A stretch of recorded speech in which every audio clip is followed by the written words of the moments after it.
tandan manadi khanglamgani ko nungsibi nangbu aina kayai matik nungsiba Ufe kafe ngaliba tandan manadi khanglamgani ko nungsibi nangbu aina kayai matik nungsiba Haze thawala samadong ngalibi dubani Aigi thawna pangga nangna aigi nungsibi Hainingna yaningna nang se aigi oiningna Muna wakan khallaga nang se yare khanbani Hainingna yaningna nang se aigi oiningna Muna wakan khallaga nang se yare khanbani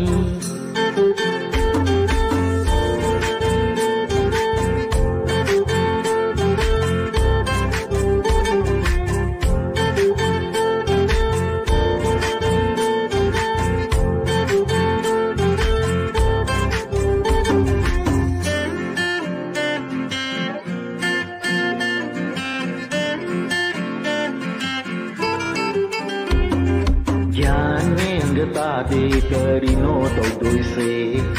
giri giri ta I hai panga khangdeda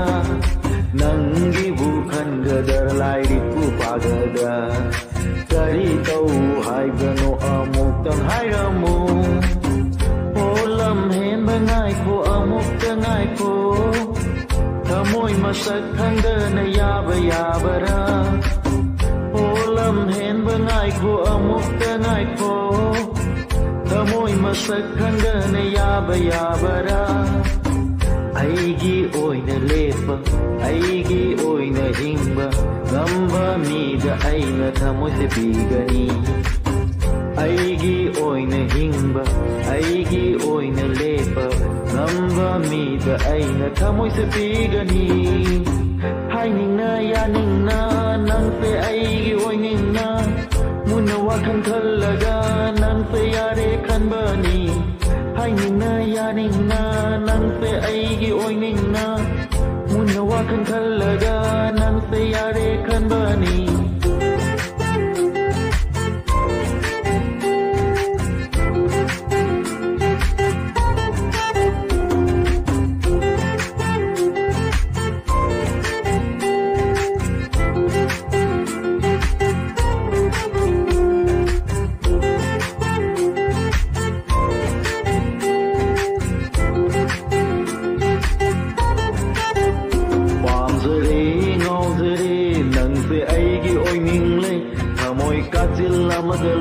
Nambu seksina thamlage pamzare ngauzare nangte aigi oiningle thamoi kasil amadalo nambu seksina thamlage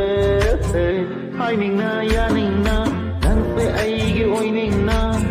aisu akan khallaga nangte yare khanbani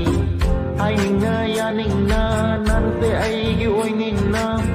aisu akan khallaga nangte yare khanbani Kofe kafe ngaliba tandan manadi khanglamgani ko Nungsibi nangbu aina kayai matik nungsiba